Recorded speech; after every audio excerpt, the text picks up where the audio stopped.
Good evening, everyone. This is LadyDragon speaking. Sam is with me tonight, and it's Wednesday, and it's almost 5 o'clock. We are, well, in 3 minutes, and we're going to have the Qualcomm conference. It's a keynote live stream, and they're going to be joined with also NASDAQ. See, Qualcomm is the company that makes the chip for, the Samsung telephone, which I'm certain will be included in the next telephone of Samsung, the Ultra S24, that is actually going to be unveiled next Wednesday, 1 o'clock. I told you, put this in your calendar. That's going to be very, very interesting. Now I'm looking at all this to make sure that we're fine here. It's been a long week with all these press conferences, but it's very interesting. And it's only just begun, because today is the first day that everybody is on the floor looking at things, and then it's also today that you have well, there has been some coming out, but today really is the official day where they all send their press release. Okay, and this is where I'm getting, let's close this. I'm gonna get hold on, just give me a second here. This is where I'm gonna get real news now, but not only the news of the press conference or real news, but I mean detail about the products. That's more accurate. Hold on a second.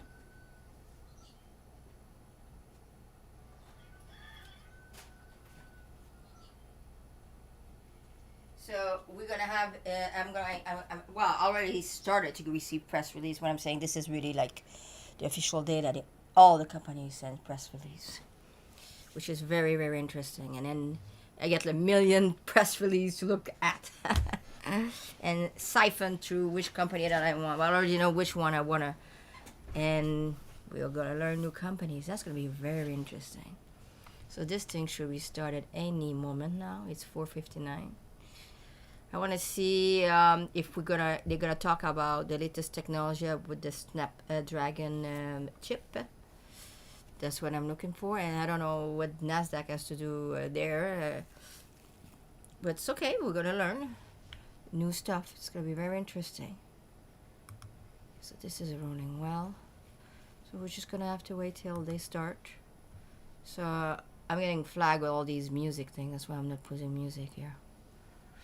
Bonjour tout le monde. Bonsoir. Qualcomm, c'est eux autres qui font les chips dans des cellulaires comme Samsung. Samsung, ils vont avoir leur nouveau cellulaire qui va être présenté mercredi prochain. Puis c'est une certitude que c'est un Snapdragon. Ils ont toujours, à moins que ça serait différent, mais ils ont toujours été avec Snapdragon Samsung. I would be very surprised if they're not with Samsung again. They've always been a Snapdragon chip in my cell phone. Okay, here we go. Qualcomm. Oh, Liz Claman, I know her. Oh, so let's go. I'll talk to you after.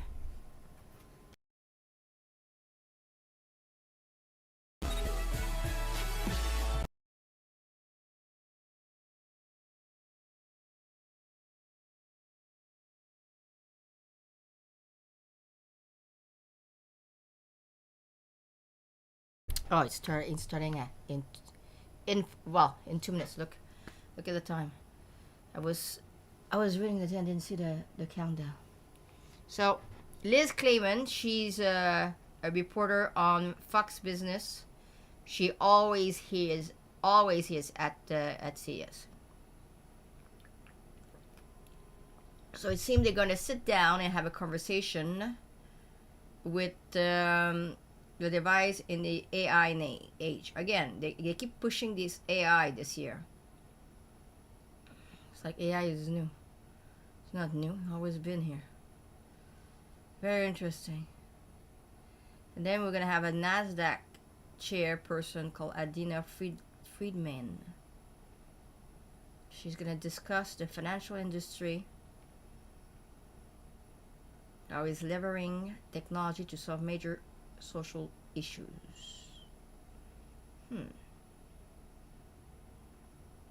Interesting. Okay, I will talk to you after.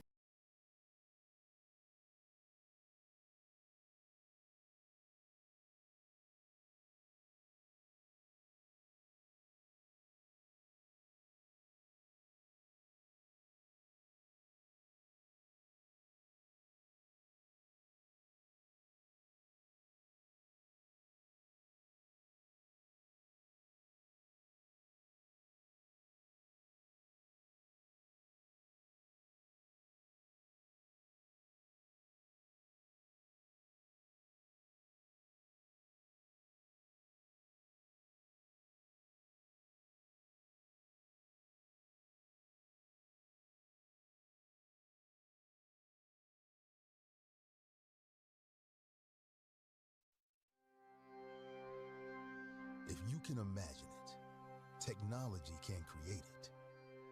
It entertains, heals, connects, and protects. It greets us in the morning and guides us home at night. It can make our dreams a reality and can make reality feel like our wildest dreams. Technology completely changes how we see the world, each other, and the future. With tech by our side, we have the potential to solve the world's greatest challenges. Food security, access to healthcare, sustainability, and environmental impact. The more critical the issues, the more critical the need for problem-solving tech, especially as part of our pursuit of human security for all. So, as we move forward together, we do so surrounded by the world's greatest technological advancements all in one place. More than ever, CES 2024 is the celebration of all that tech has to offer humanity. There's positive energy in the air. We move forward with both hope and confidence because we're creating solutions in a global effort to make the world a better place. We're all on for powerful connections, joyful experiences, new opportunities, and everything that tech makes possible. Right here, right now. We're all together. We're all in and all on.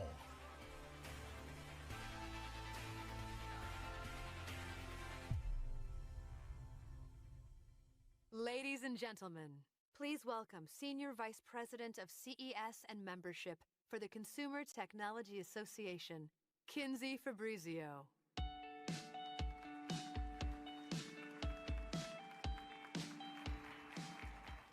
Thank you, and good afternoon. We are thrilled to have two exciting keynotes this afternoon, Qualcomm and NASDAQ. Most of us spend hours a day online and rely on our smartphones, tablets, laptops, and a host of other devices to stay connected and informed.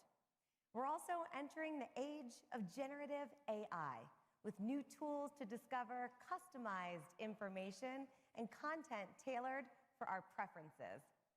Cristiano Amon is the president and CEO of Qualcomm and a member of the Qualcomm Board of Directors. In a career with Qualcomm spanning over 25 years, he has shaped the company's strategic direction, spearheading Qualcomm's 5G strategy and global rollout. Cristiano led the company's strategic expansion into new industries like automotive. And under his leadership, Qualcomm is leading the way in on-device generative AI, transforming how we engage with the technology around us. He'll be joined in conversation today by Fox Business anchor and host of the Clayman Countdown, a CES favorite, Liz Clayman. Liz joined Fox Business when the network was launched in 2007. Today, Fox Business is the #1 cable network in prime time. Liz has interviewed a wide range of industry leaders on her Emmy Award-winning show, including interviews with every U.S. Treasury Secretary in recent history and the world's top business leaders, entrepreneurs, and newsmakers. Please join me in welcoming Cristiano and Liz to the stage.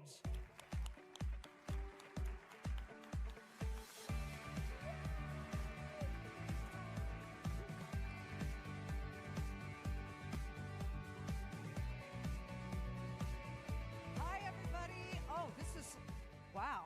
This is a big, big audience here. So, Cristiano, the pressure's on. Yes, excited First of to all, be here. welcome to all of you. Thank you so much for being here. We are going to be talking, obviously, about all of the news that you have made so far, but I am going to pry open, or at least force you to pry open, your playbook when it comes to everything that you're doing with generative AI and how it actually integrates naturally between people and the users in this room and everywhere else potentially and their devices. So let's start with this, because I know it's a little cold and early to be talking baseball, but where, Cristiano, are we, in your opinion, in which inning, perhaps, which baseball inning, to really say this new generative AI, what is taking off like wildfire, which inning are we in? All right, very good. It's a good question. I think we're in the first one heading towards the second. I think there's an incredible amount of potential, a lot of things that's going to happen. Our job, and we have been very passionate about the role of AI in the devices that we carry, you know, whether it's your phone, your PC, the device that is not in the data center, the car, industrial devices. We've been talking about on-device AI before it was popular. And I think our job was to create a computing engine that is going to make that technology to run pervasively. And I think what we see right now, we are at a point that those capabilities in the processors and the semiconductors are becoming available. The next step will be the development of the use cases and the applications. And it's good because we're starting to see those things coming to life, whether in phones, in computers, the Microsoft Copilot is a good example, and in the car as well. I want you to bring us back to November of 2022, and I know a lot of you guys know what was happening back then, and that is that Sam Altman and the OpenAI merry band of brothers and freakazoids up in Silicon Valley, it's okay, I'm from California, I can say that, they had unleashed the chatbot, ChatGPT, on the world, and it took off like absolute wildfire. I need to know how Qualcomm went into hyperspeed at that moment to start packing in generative AI into the chips when it was really quite a relatively new technology. Yes, that's a good question, and maybe allow me to tell a little bit of story. I think the company DNA is, because where we live, like we're not in the data center today. Where we live today Hold on one second. We're going to have you use that microphone. All right, is it better now? Yep, better. Okay, so where we live is really, it's outside the data center, is in devices that we carry, the battery-powered devices. And the company DNA is really about how to do high-performance computing at a very low power.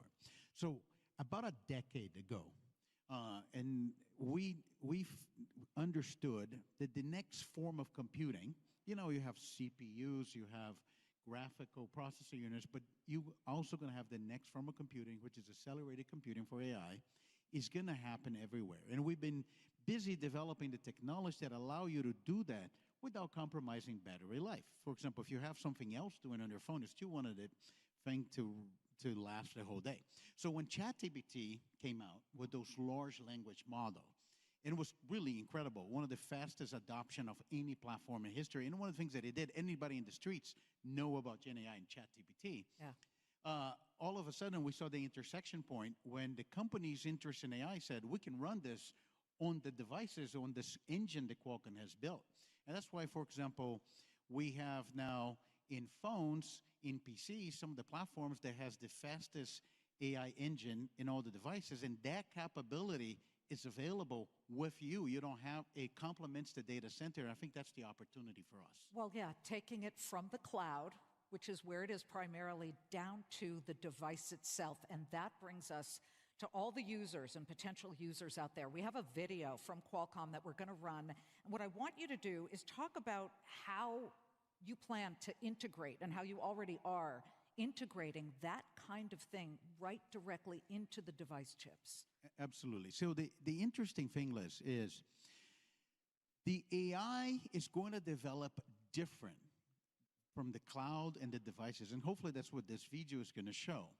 You're going to have the AI available in the cloud, and I think you can do a ChatGPT query like you have been doing, and people have been experimenting with different things. But on the device, the AI is just running pervasively. So as you can see, some of those use cases, think of something as simple as you use your phone every day, and you text, like you and I can text each other. Everything that you type, and that data stays in your phone, everything that you type, could be a query for the AI. AI is thinking, is there something for me? Is there something? Yes, there's something for me. This is talking about we should get together, we should have a meeting. This is the availability. Do you want to send a meeting invite? Or you're talking about some place that you went, the AI will bring the photos and say, do you want to share that? Or you're going to say, you know, I've seen this data, or I saw a video, the AI will say, that was the video, you know, and it's going to be this assistant with you that's running pervasively. And I think another example of that is what we're doing with Microsoft. We built this engine when we announced X Elite has the fastest AI engine of any device that go into a laptop. And now you have the ability to run those very large language models into the device. We can do, you know, models that have billions of parameters running the device, and you get an instant response right there. Okay, so if I'm hearing this correctly, and I think I am, it will look at your device, it'll see all the pictures, it'll see how you've written things in the past, how you've communicated with people, who you've dialed, et cetera, and it continues to generate and grow and learn? Yes. What is now very unique, and I want to tell you about the vision that we have and what is possible, and we're already heading towards the second inning that's happening. The way we thought about computing platforms and how you interact, let's just take the smartphone as an example. You have the computing engine, that's kind of what we do, that's a Snapdragon, then you have an OS, and then on top of that OS, you have applications.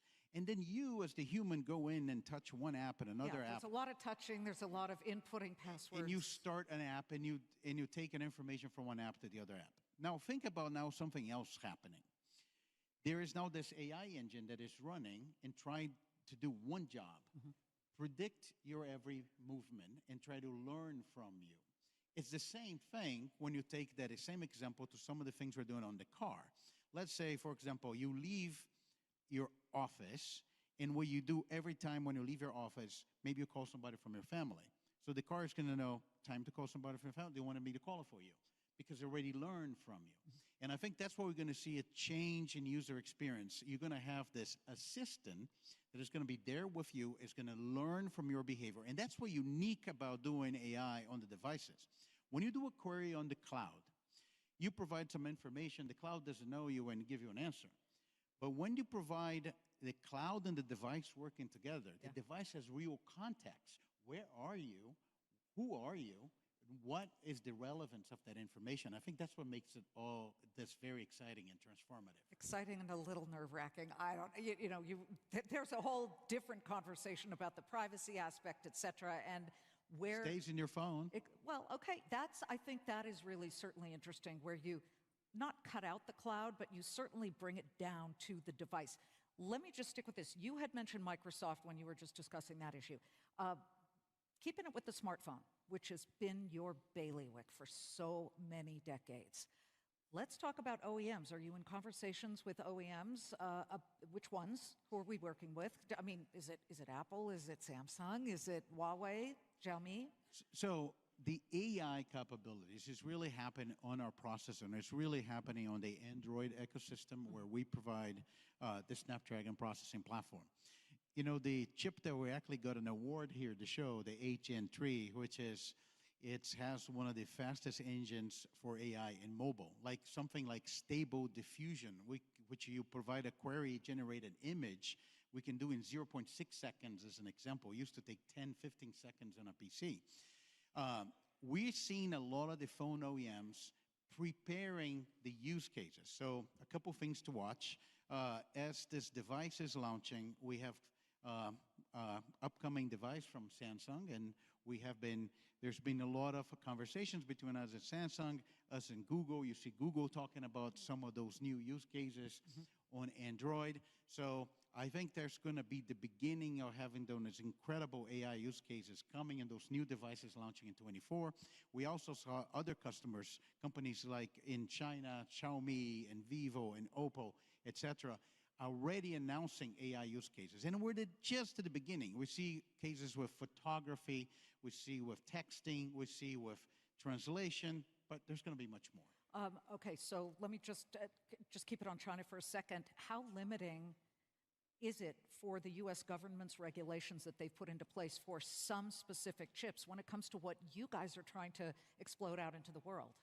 Right now, we're not impacted. Like I said, we're not in the data center. I think we have been really focused on phones, PCs, car, industrial. And to this point, I think we have a vibrant business globally on those products. Let's get to laptops. How does Qualcomm specifically envision generative AI?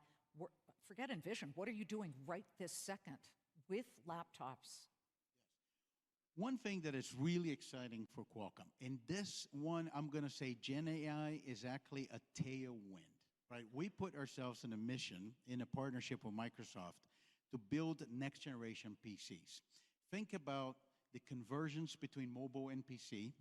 Think about what users want of their PC. They want more mobility. They want a device that is faster. It has more battery life. And that was the mission on Snapdragon X Elite, including us developing our own CPU, which is the Orion CPU.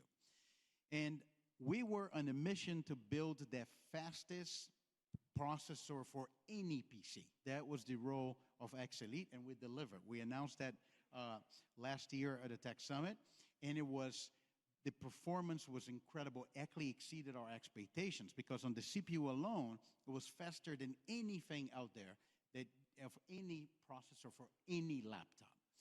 But the good thing is that happened at the same time that Gen AI is coming to the devices. And I think that's an incredible tailwind, because if you think about the Copilot, we can run the Copilot into the device. The device has an incredible performance separate on AI. We talk about 75 TOPS, tera operations per second of AI computation. And you can run those things across every app. So I think as Windows change to an AI and a Copilot experience, X Elite is the platform that is going to take that next generation Windows experience to consumers, and that's a growth opportunity for Qualcomm. The challenges that your engineers face. Okay, I've been in San Diego at Qualcomm's headquarters, and you guys have lots of really smart people fanning out. But bringing it back to when ChatGPT came out, I mean, what were the conversations about, guys, we got to get on this, we've got to hammer more transistors onto each tiny silicon chip. What challenges did they face in getting up to hyperspeed? It was a combination of two things. The first reaction was, wow, finally, this engine that we built, we have an incredible application for it, and we were on the right track. The second thing is... Were you ahead? Yes, because I think it was very innovative to build that type of computation to a device that was battery powered, not in the cloud. The second reaction is, how do we get those models ported into the device as fast as we can possibly can? It has been the last quarter a mad rush. Just to give you a perspective, you talk about ChatGPT, and there are a number of models, also open source models. There's Llama from Meta. Right now, we have over 40 different models ported into the Snapdragon. And I think that's been incredible amount of work over the past 3 months to get this ready. So applications can come to life in new products launching this year. You referenced cars. We just came from the West Hall. I don't know if you guys have been over there, but it's basically the Detroit Auto Show on steroids. The CES show has become the auto show. It's a de facto auto show at this point, and it's fascinating to see, because I can remember being here many years ago. This is my, 17th year, and Alan Mulally of Ford was the first auto CEO to be invited, and he stood outside. They had a car outside, it wasn't even inside, and they were talking about sync, which back then was sort of that first get in the car, oh, it knows it's your phone, and here we go. We've come so far from there. Let's talk about the digital cockpit. And when you think about consumer electronics, the car is the most expensive one most of us have. Look, I love talking about cars, and I think CES, to a great extent, it's a car show, among other things. And I can spend a lot of time talking about it because there's fundamentally one thing that is different now. And I think I look at that as the foundation of many of the things we're doing with the Snapdragon digital cockpit and some of the rapid success we had in automotive. The car is a new computing space. That's probably the best way I can describe it. You have your phone, and the phone, you do a lot of things. It's an inseparable device. You have your laptop. Laptops didn't go anywhere. They continue to exist. They will continue to exist. Even some cases you have your desktop. Desktop still there. It didn't get replaced by the laptop. But now you also have the car. The car is a computing platform. If you look what people are doing in their cars and why we see those immersive screens that we're enabling a digital cockpit, you're getting entertained in your car. You have productivity in your car. You're communicating with people in the car. So it became a new computing space. And so much so that you see many companies, one of their applications and services going into I need to be in the Windows PC, I need to be in the phone. You see they're going to the car. Like a great example, we had a great partnership. We have a number of examples at the show with Salesforce, that Salesforce embedded into the Snapdragon digital cockpit so you can do CRM from the car. You can schedule different things for the car. We have insurance companies want to embed their services into the car. You have distribution of television content. So gaming. So the car is a new computing space, and that is a revolution. That's created a huge opportunity for the car companies, and Qualcomm role is to provide that digital engine. I have never seen the car people here at CES so excited. We just talked to Dimitri Salakis of Mercedes. He was vibrating. I mean, he was so thrilled, and I know it wasn't because he was just getting interviewed by me, but I thought it was really fascinating to see how the sort of levitation of all that is going on in the car now technologically, but the generative AI aspect of it takes it to a whole new level, does it not? Absolutely. Look, we talk about it in some of the videos I think we show, talk about the Gen AI providing some experience in the phone. In the car, it's a little different. Mm-hmm. One thing that you look at those large language models, I personally think the car is an incredible use case of how we can use voice. Because when you are behind the wheel, voice and visualization become very, very important ways for you to communicate with the car. And what Gen AI is doing with the car right now is actually creating an opportunity that you actually have a conversation with your car. So we have a demo, the concept car that you were there in San Diego when we first unveiled that car. Yeah. We have a demo, and the demo shows with something that we call, the intelligence service manual in the car. So a light blink up. You ask the car, what is this light? Why is it blinking? So the car, knowing, think about a ChatGPT know the information from the car maker will tell you, this is what it is. This is the reason this light is on. This is what's causing it. Here's how you're going to repair it. And then we even ask you, do you want me to schedule a repair for you? And using Salesforce, integrating with some of the dealership will say, those are the slot available. The same thing, you can ask your car to plan things for you. It's like a large language model. It's like doing a chat query, but you're now chatting your car. And we're going to get to the point fairly, fairly soon that things that used to be one of my favorite shows in the 80s, Knight Rider, that you can talk to your car. I think that's possible right now. And it's just as those things continue to develop. Yeah, it's definitely happening. In fact, one of the things that we saw with Mercedes was it has synced the music to the way the car drives. So if you have your favorite song on, let's just say the Eagles' Life in the Fast Lane, it will speed up a little bit when the music's faster and then slow down. Of course, it must know that there's somebody in front of you so it doesn't just hit it. But, it's really the future is now, and it's happening at light speed, which I think is truly fascinating. I need to know what scares you. What scares you about all of this development? There's an arms race. People are running over each other to try and beat the other guy in developing this stuff. What's the cost that you worry about? Look, let me maybe give you a Qualcomm answer. For us, this is exciting because I will say in this space, we are the underdog, right? This is all growth opportunity for Qualcomm. I think you said it correctly. I think we have been well known for what we have done and continue to do in the mobile industry. But we're really changing the company from a wireless communication company to a connected processor and artificial intelligence company. So for us, this is all new growth opportunities. And I think it started to show based on inroads we made in automotive, the inroads we're making in the PC. And what is good for Qualcomm is our mobile DNA, because our mobile DNA, the mobile creates a very difficult engineering environment. If you're designing chips, the mobile give you a couple constraints. The size is very small. The battery is small. It has to last the whole day. It can't be hot because you're going to touch your face. And you need to increase generation of a generation the computing power. And when we take this to other industries, I think it gives us an advantage. So we're actually excited about the opportunity.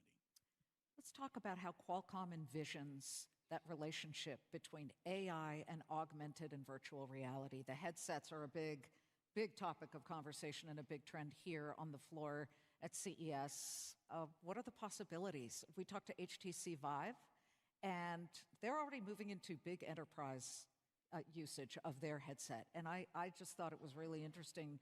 Firefighters are training with them. You can feel the heat. They have sensors on you, so you can be pushed back by fire when you're training versus actually having to burn down a whole building. If you know anything about firefighting, they have to subject themselves to that. That's a $300,000 set that they have to build and then burn down. What do you envision there, both for the consumer and for the enterprise opportunity? Yes, spatial computing, it's going to be another computing platform that is going to eventually get a lot of scale. And those devices that we have been helping build, they're becoming more affordable, they're becoming smaller, they're becoming more capable. And the simple thing, I think we use this way to describe it, which is how do you merge the physical world and the virtual world together? And it's going to have a number of applications. For example, I like what you said about enterprise. We're starting to see now, you started with consumers. We have great partner into Meta with their Quest devices. You see a lot of consumer gaming. But now you see some of the use cases in enterprise, how you train people. How do you enable you to be fully immersed into that digital environment? How are you going to evolve communications? The communication that we have been, we started talking on the phone like this, then we're texting each other, then we learn to hold and have a video call. It's going to be a hologram as you think about into the future, because you're just going to use those augmented reality glasses and mixed reality. So that's a huge potential. We have been partnering with virtually every company right now. You see what Meta is doing. Google, Samsung is coming next. Sony announced a device. I think Lenovo is building enterprise devices for some of the enterprise customers. We're HTC Vive. You saw some of the use cases. I think there's great opportunities, just a matter of time. Is your phone ringing off the hook with all of these guys calling you up and saying, quick, make a chip for this? We're very fortunate. I think I have a number of partners. I'll tell you right now, I'm so glad. The phone was off the hook when we had the supply shortage. Right now, I'm so glad that it's behind us. And we're totally just thinking behind you? You don't see any shortage anymore? 100% behind us right now. I've been careful, I think, when I say, but, the phone market right now, I think it's getting back to normalization, and we're excited about the growth that's starting to show in all those different vectors. What you just articulated to me brings up this question as we finish up, Cristiano. Will AI eventually create a way, whether it's through holograms or something entirely different that we haven't even envisioned in this room yet, will it eventually kill the smartphone? I don't think so. I think what is happening, and that's a big topic of conversation. I wish we had more time. We do. But we got 44 seconds. Yeah. No, we keep going. What AI is doing is really merging the smartphone in the cloud.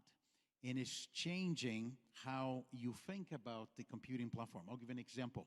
Many people use different ways to describe it. They talk about disaggregation, but I think the way to describe it is, let's say that the AI knows that based on your calendar, based on the fact that you drop your car at service and you need to go somewhere, the AI know that needs to call an Uber for you.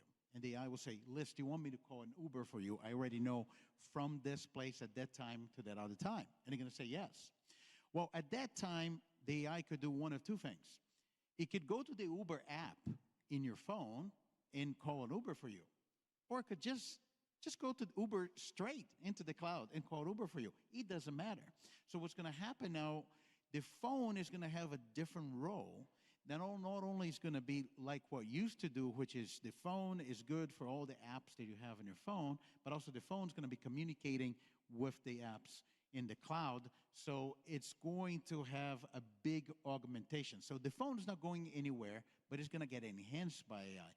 It's going to get enhanced by the glasses you're going to use it, the same way that it's got enhanced by the watch that you use it, and it's going to get enhanced by what you're going to be doing on the PC.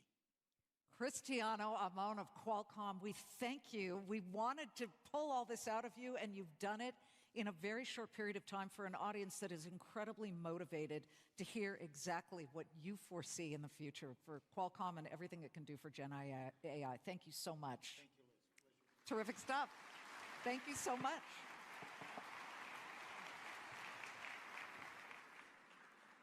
Oh, that was so great. Thank you, Cristiano and Liz. Our next guest is at the forefront of efforts to reshape how the financial world works and ensuring more people can have access to it. Adena Freeman, Chair and CEO of NASDAQ, has led the company as CEO since 2017. Under Adena's leadership, the company has built on its foundation as the leading exchange for the world's most innovative companies, embracing the power of technology to solve big global challenges and power economic progress for all. Bringing decades of experience in the financial world, Adena will share her perspectives on what's ahead. Where is the financial world headed in 2024? How are AI and other emerging technologies reshaping our markets and our broader economy? And what technology tools can we leverage to combat financial crime? Adena is joined by Ed Ludlow, co-host of Bloomberg Technology, the only daily news show that is focused exclusively on tech and innovation. Ed is also a correspondent for Bloomberg News, reporting and writing on tech, supply chain deals, and finance. Before they join us on stage, let's take a look at NASDAQ's campaign to end financial crime. Financial crime is a multi-trillion-dollar industry. It is often misunderstood as schemes played out in ledgers and spreadsheets. Transactional, clinical, distant. But nothing could be further from the truth.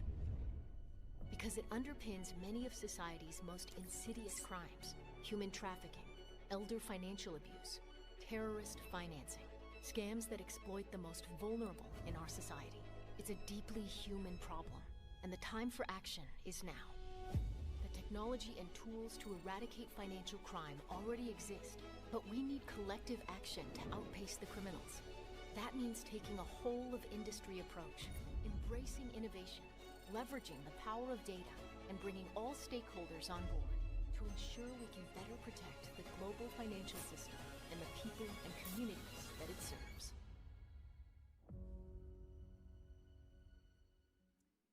Please join me in welcoming NASDAQ Chair and CEO Adena Freeman and Bloomberg Technology co-host Ed Ludlow.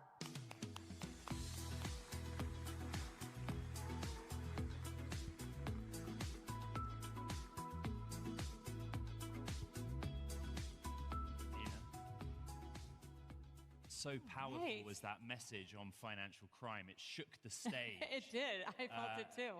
Adena Freeman, good afternoon. It's great to be here. It's great to be here with you. I think that when I think about NASDAQ, it's in the context of an exchange, right? And I think I'm right in saying that in 2023 you beat out the NYSE for a 5th year in the IPO battle. But that video makes the point that the NASDAQ is more than an exchange. So let's start there. What is NASDAQ, or the company NASDAQ? Great, thank you. Well, today we are a technology company that serves the global financial system, and we are extremely proud of our foundation as being what we think is the world-leading exchange. But when we think about how we've been able to grow and expand our business, we've taken our foundation and we've said, okay, well, what is the foundation of exchange? We provide liquidity, transparency, and integrity that allow investors to access capital, allow them to experience and grow their savings. And over time, we've said, well, we have these great relationships across corporates who are accessing the markets, investors who are investing in them, broker-dealers and banks who are using the markets, and then also other exchanges. So we've expanded our technology across those 3 key pillars. Liquidity, so we provide, obviously, market technology to 130 other exchanges around the world today. And now, more recently, we now can provide key risk management and operating technology for banks and brokers to manage their liquidity in the system. And then we also, in transparency, have key services we offer corporates and investors, including index products that we'll probably talk about, that really help investors access the markets more effectively. And then we have our integrity suite, which is our anti-financial crime suite and our regulatory technology suite. So that's where we've really leveraged a lot of the modern technologies that we'll talk about today to make sure that we can create more integrity in the system. In the time we have, we're going to basically talk about 2024, but in many different ways. The financial crime component is interesting. In this room at CES, the 130,000 or so of us, those streaming the webcast, they might have thought about this in the context of their cybersecurity protection and spend, especially if you're a technology company. But you are very focused on financial crime from a technology perspective. Explain why NASDAQ thinks it should have a role in that. Well, I think that this issue of integrity and trust is the foundation and cornerstone of the capital markets. It's the foundation and cornerstone of the financial system. And the 130,000 people here who are here to listen about the next generation of technology, I want them to understand that we have great technologists working with AI, with the most advanced technology available to keep that system safe and to keep it high integrity. And you're right, cyber plays a role in that. But what we do is we provide the banks with technology that takes all of the data across, it's actually about $4 trillion worth of assets from 2,500 banks. We look at every transaction that they have through their systems, and we pool that data together. And we're therefore able to use very advanced AI algorithms to root out specific behaviors in the markets, or I'm sorry, in the banking system, and in the markets, actually, because we use it also for our surveillance technology. The thing to think about is someone who is perpetrating crime in terms of, let's say, child trafficking versus terrorism versus elder abuse and fraud, they do different things. They use the financial system differently. They behave differently. What we've been able to do is try to capture those very specific behaviors and then write AI models on that to predict what could be coming. So be able to look at, based on these patterns and practices, could this be criminal activity?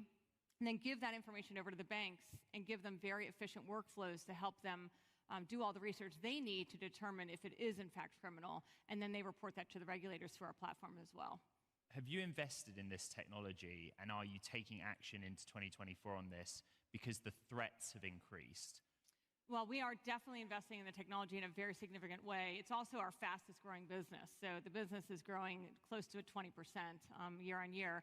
And I think that what we're really excited about is this next generation of AI, because what we've been able to take right now is we use Bayesian models, computer vision, and other elements of algorithmic AI to basically try to predict behaviors.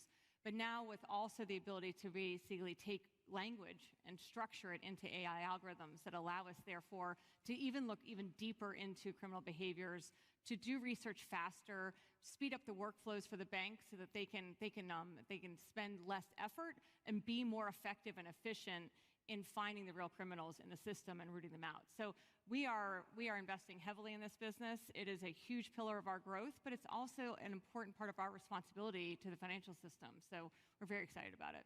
Is this just happening in the United States, or is it something you're doing in jurisdiction and markets around the world? Well, so we've had a very global footprint across all of the trade surveillance that we do. So when we help broker-dealers and exchanges and regulators manage that look into those behaviors in the markets and in their trading rooms. But now with anti-financial crime, we basically bought a company called VEREMENT about 3 years ago. We've integrated them into NASDAQ. They've historically been North American based, but we're working with them, number one, to bring them up market to the largest banks, the global banks, and also bring them across the pond and start to deploy that technology outside the United States. So we're very, very excited to be a global provider here. We have a lot of experience being a global provider of market technology, surveillance technology. So this is just the next leg of our growth. There's a lot to fit in the brief session we have, but I always like to bring a bit of breaking news. Breaking news, if you haven't been paying attention for the last 2 hours, the SEC has approved Bitcoin spot ETFs. Yes, they have. NASDAQ will be one of a small applause in the room, because I think finally some movement on that, official movement, we should say, after what happened 24 hours ago. NASDAQ is one of several exchanges that will list the products. But what does it mean for your business? What is your response? Is it relief, like many out there on social media in the last hour? Well, I think that it is a reflection of the fact that the crypto industry, and particularly around Bitcoin, has matured. And so that there is now a new opportunity for investors to invest in the trends that cryptocurrencies start to introduce, obviously specifically to Bitcoin. I also think that it's what's great about the ETF wrapper is that it's highly liquid. It's in a highly regulated market environment.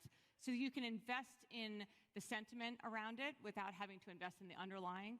And I also think that it just opens the door for more accessibility for that particular asset class. So we're very excited to partner with Valkyrie and BlackRock to bring those products to market. And they've been great partners to us, and we really look forward to being a partner to them as they're bringing those products into the market. You used the word trend, and at one point NASDAQ was looking at a role as a crypto custodian and kind of pulled back. Does this signal for your business that you might go deeper into crypto as an asset class? Well, I think that one of the things that we have to recognize is that the regulatory landscape continues to be an evolving landscape in the crypto industry. And so this is a first step for the SEC to take this step. We'll have to see what other steps they choose to take. But I think that right now we have so many opportunities for us to grow and expand our business in terms of providing critical risk management technology, regulatory reporting technology, and anti-financial crime technology, that actually, honestly, all of that will be relevant as this industry also expands. We may look back at CES 2025 and say, oh, Bitcoin spot ETF was one of the stories of the year, but it's the second week of January. We can just tick it off and move on now, thankfully. But you are very focused on 2024. There are a few people in my world, at least, and I think in yours, that you can put on the spot and ask to be a crystal ball. Oh, yes. But you're one of few people that's prepared to do that. So from a market perspective in 2024, what do you see this year across capital markets? Well, I think that we probably would qualify 2024, we're probably cautiously optimistic. Okay. I think that we have to look at the cautiously part because it is a very complex world. And it's interesting, over the last 3 or 4 years, I think every CEO has been sitting there saying, well, when is the world going to return to quote unquote normal? And you mean pre-pandemic, or most people mean pre-pandemic? Or just, global, and, it was less complicated 4 years ago. So, if you think about the geopolitical environment, you think about the economic environment, you look at, just different shocks to the system, whether it's supply chain shocks that are obviously COVID related, the regionalization of the economy, I would say. All of those things are big changes that are happening. And one of the things we talk about is just you have to get comfortable being uncomfortable. Okay. As an investor or as a market participant? As an investor, as a company, as a consumer, as someone who's trying to manage their life in the economy. So, CES 2024, get ready to be comfortable being uncomfortable. So, and also in terms of technological innovation too. So it's just happening so fast. But if we think about those complexities, I think that one of the optimistic part comes from what are the underpinnings of the economy. Yes. And what we've seen is that the U.S. economy has remained, I would say, more resilient than people expected. But at the same time, we're seeing inflation decline, which is important. Because of rates. Yeah, potential for rate moves, that the Fed to take some action this year to bring rates down to what I would call a normalized level, which means there will be a real cost of capital, but it won't be as high as where it is today. And so companies that have invested in resilience, being able to manage through all of these shocks, being able to manage to a very dynamic economic environment from financial perspective, operational efficiency, manufacturing, whatever it is, but then also embracing technology. Companies that are leaning into the technological trends around cloud and AI, they will gain an advantage much faster because they'll be able to be more efficient, more effective, and more productive internally, just on their operations. And then they'll be able to bring what I think is very differentiated products out to their clients. So the pace of change is going to quicken. The winners and losers are going to widen. When you say embrace, sorry to interrupt, you also may mean deploy capital. Absolutely. Invest in. So you have to take those conviction decisions and make those investments. And those that have been doing that, at the same time that they've been driving to a financially resilient state, they're going to be rewarded. They'll be rewarded in the markets.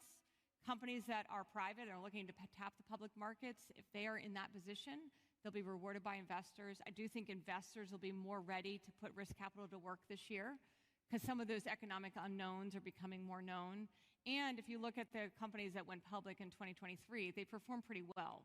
So I think it's giving investors a little bit of a ballast to say, it's time for us to put some risk capital to work. So we're cautiously optimistic we'll have a much more vibrant IPO environment this year. The thing about CES is CES stands for Consumer Electronics Show. I don't mean to be flippant. I remind myself of that because there's a lot of corporate announcements. There are lots of big companies that come and do big announcements. But actually, the best thing I've done this week is just stick my headphones in and walk the showroom floors and just look at everything. And you have businesses great and small. You have the CEOs of tech companies listening to you now. You have founders of tiny startups. The bankers are here, trust me. There are government officials here. From a technology perspective, sum that up for 2024 through the financial markets, from not necessarily how existing public companies might trade, but the interest in the technology sector broadly. Yeah, well, first of all, one of the great things about CES is you can go on the floor and get inspired. When I walk the floor of CES, you see all these incredible innovations. And you're right, they can be from very large companies, and then there's some really great small entrepreneurial innovators that are coming and showcasing what they've created. So it's inspiring, but it also allows you to think creatively, oh, wow, how could I apply that technology? It might be a healthcare innovation, but at the same time, what does that mean in terms of how we might be able to leverage that same kind of underpinning of technology and bring it to the financial markets or bringing it into our software businesses? So I have to say, I do find CES as a very inspirational place to be at the beginning of the year. It really kind of sets the stage for what technology is going to bring. And then when we look at it and say, well, what does that mean for markets? I think that the first thing is we do work and we partner with CTA, which is the sponsor of CES or the creator of CES. And we have certain index products that we've launched and made available to investors that allow them to invest in the trends that we're seeing here around AI, cloud, cyber. We have very specific thematic indexes we've created with them so that investors can state an opinion about the future of technology without having to pick the winners and losers. So they can get inspired here and say, gosh, I really believe that AI this is the year of execution for AI, and there are ways to leverage those index products to invest in them. So that's an exciting thing that we do is we use this type of forum to really get some really creative ideas around our index business and partner with CTA and others to make products that are investable. And then the second thing is, I think that even though NASDAQ itself has not been, we're not a consumer company directly, but our products impact billions of consumers, billions. Whether because it's they our impact data the product, fortunes of those companies listed on them. Well, or they certainly do that, but also all this technology that we're seeing is going to come into the financial markets just like it would come into any other industry. And our industry, we provide data and index products and analytics that serve billions of investors around the world. The technology we serve to other exchanges around the world serve as the foundation for every economy. So it's actually really, really important that we understand how this technology can be applied in the markets.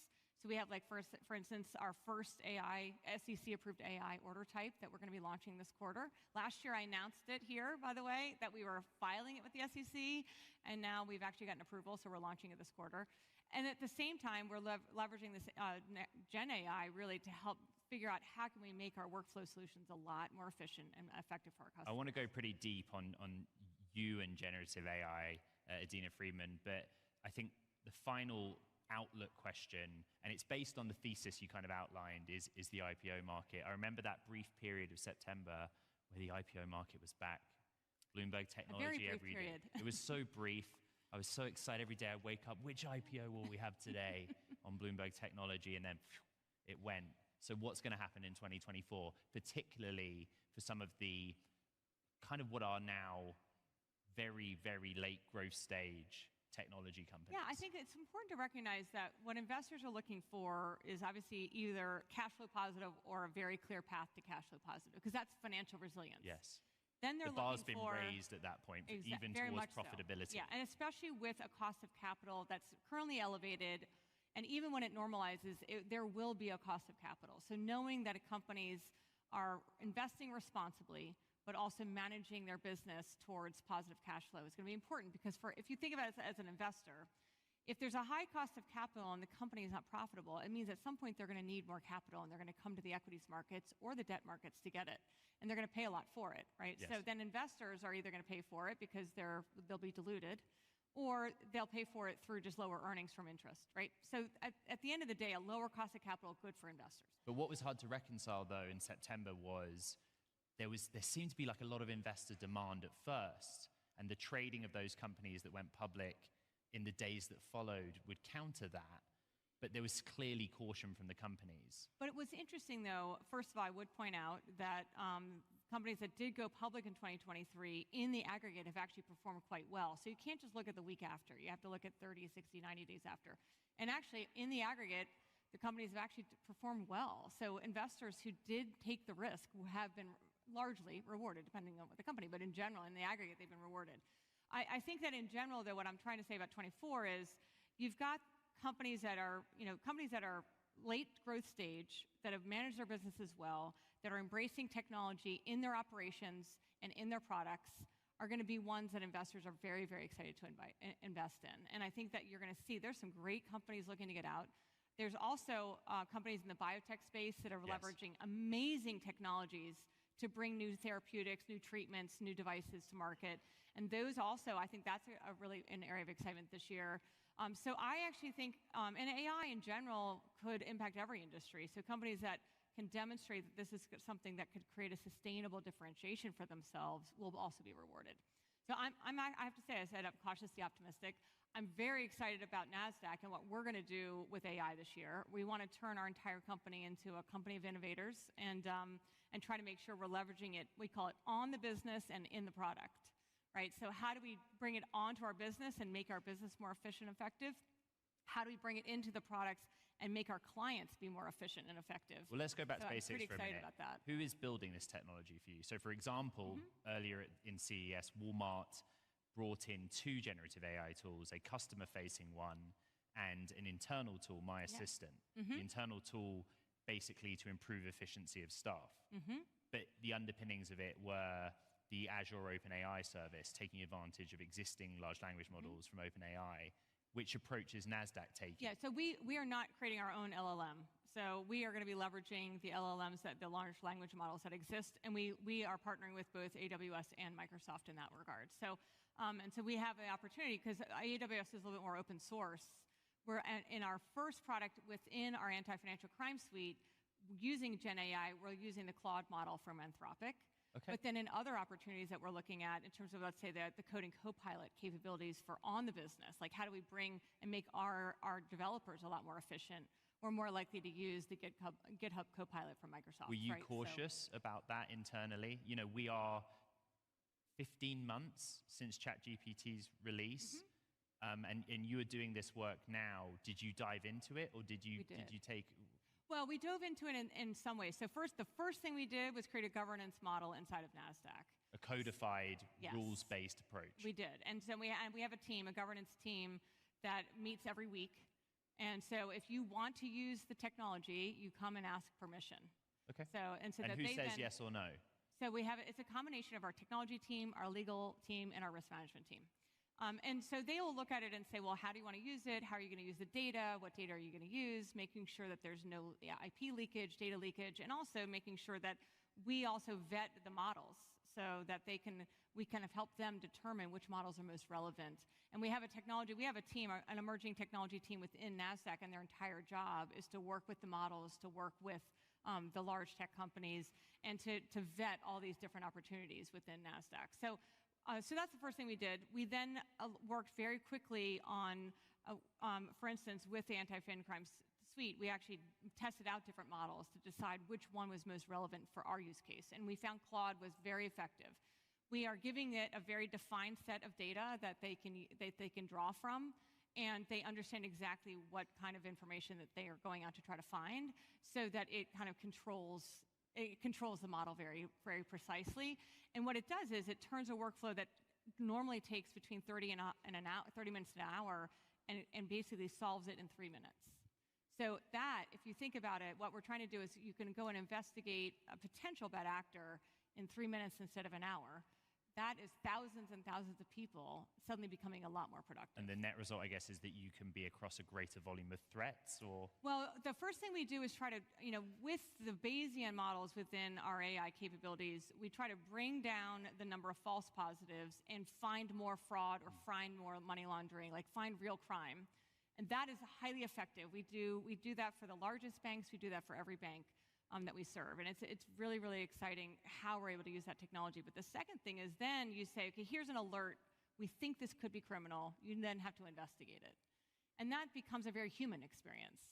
So how can we use the large language models to collect all the information and distill it down and write a summary automatically about that potential bad actor? And hopefully make it so that they can even bring down even more the false positives and kind of get to the real criminal behavior even faster, and process that regulatory report a lot faster. So it gets it to the law enforcement agencies faster too. There was a lot of reporting about how AI, and not necessarily generative AI tools, but AI would or would not transform financial markets. Just very quickly, do you think that we will see a transformation in 2024, or do you think that financial market participants, be they capital deployers, asset managers, investment firms, the exchanges, are still experimenting? I think that there is still going to be a lot of experimentation in 2024. I think that there will be certain elements of this technology that go into what I call prime time or into production. I think particularly around what I'm talking about, risk management, risk mitigation, crime mitigation, the things that I think are the biggest problems that the banks and the brokerages have and that the financial system has. How does this really help solve those problems? But then you've got the opportunity side. I think on the opportunity side, I think that there's going to be a lot of experimentation this year. I think some firms will invest very heavily in leveraging these large language models to try to understand what market opportunities there might be out there. And then I also think that there's going to be a regulatory overlay that starts to come in that helps kind of create the guideposts. From financial market regulators specifically? I think so, yeah. You're seeing both the SEC and CFTC saying, let's figure out what the regulatory regime should be around And you'd this. welcome that, I think it's assume. very important to have smart regulation. So it's going to be a really interesting, and I would also say purpose-driven regulation. So the concern I have is this broad-based regulation that might really make it so that firms can't actually use AI to root out criminals, because the criminals don't care about the lawmakers or the regulators, right? So you have to be able to take that technology and use it to the best of its ability. In the markets themselves, though, let's put some guardrails in place. Let's understand how to do it safely. Let's make sure also that we have the mitigants necessary to be able to protect the markets if something were to happen. We have some blunt instruments today, and we'll continue. We have circuit breakers. We have ways to disconnect members, things like that. But we also want to make sure that we have new technologies also to be able to be predictive around that as well. Adina Friedman, given that it's just you and I here and a few thousand people in the room and tens of thousands listening at home, I wanted to ask how you use AI at home, how you, Adina Friedman, at the office or at home, engage with generative AI tools which you've experimented with? Yeah, so I don't use it for work yet. You know, I mean, I can, but I don't tend to sit there and, you know, call up ChatGPT every time I have a I question. spend hours doing that every day. I could see that. So does everyone else here. So You're I missing think out. but at home, I use GPT to like, you know, honestly, sometimes it's fun. You know, I have grown children, so we'll have some fun with it. But then also to kind of, we have a question about, you know, is this true, is this false? Or, you know, if you have an investigative question about something you want to learn more about, it's incredible at how efficient it is in pulling all the information down and giving you a very distinct summary. So I actually really liked using it. But I do think, again, I think you're kind of 2023 is the year of the potential. 2024 is the beginning of the year or the years of execution. Let's circle back, I hate that expression, CES 2025 and see if you were right. NASDAQ President and CEO Adina Friedman, really wide-ranging and fantastic conversation. Thank you very much. Thank you. Thanks very much.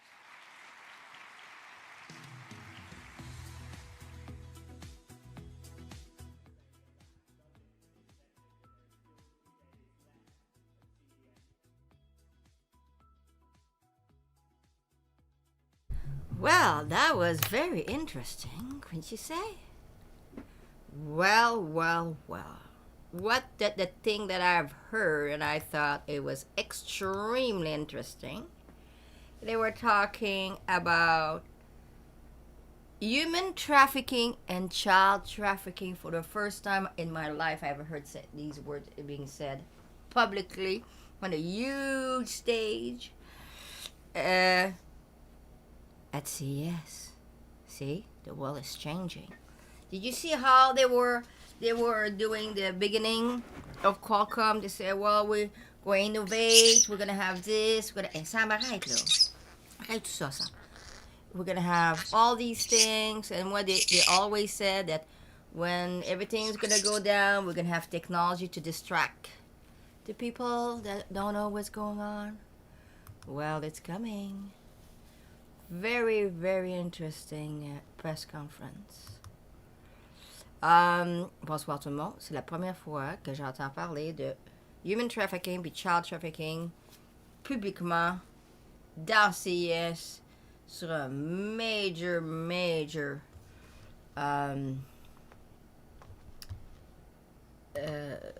press conference. Le monde change. Ouais, sans métier, il vous dit bonjour à tout le monde. Ça change. Puis je vous ai toujours dit que quand que everything's gonna go down, technology, c'est ça qui va distraire le monde, qui ne savent pas ce qui se passe. Vraiment intéressant. Puis Nasdaq, pour ceux qui ne sont pas familiers avec Nasdaq, c'est eux autres, les compagnies s'en vont sur Nasdaq habituellement. Tout le monde pense que toutes les compagnies sont sur Dow Jones. Non. Nasdaq, c'est la place à technologie, comme ils ont dit. People are not aware of Nasdaq. People think that all the big companies goes on Dow Jones, but it's not the case. There's a lot of big companies that are as well on Nasdaq. Actually, Nasdaq is the favorite place of companies to be trading publicly. That's why there's so many technical companies on Nasdaq. Very interesting. Very interesting. See, they talk about the Snapdragon. I told you they were going to talk about the Snapdragon. So now I think we're all done with these press conference. I think we're all going to have keynotes or little conference. I don't know. I'm going to have to run through this. And I'm going to run through my press release. And we will talk soon, my friends. So I want to thank you for joining. I wish you a good night. Sam say good night too. I will see you soon. Qu'est-ce qui arrive? On a fini la conférence, c'est ça qui arrive, ça. Oui, qu'est-ce qui arrive, c'est ça qui arrive. Fait que Sam, là, il faut qu'il se couche bientôt, là, il est 6 heures, et ça va se coucher à 7 heures. Là, je vais aller siphonner trop au travers de mes press releases, là. Puis j'ai plein de nouveaux produits, puis de nouveaux press releases qui sont extrêmement intéressants, que je vais vous emmener dans les prochains temps. So, on that note, thank you for joining, and I wish you a good night. Fait que je vous quitte. Bonne soirée. Sam, il dit bonne nuit aussi.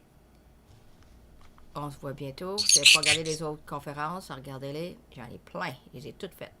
So if you missed some of the conference, don't worry. I did them all. So you can see them all. So I'll see you soon. Thanks. Bye-bye.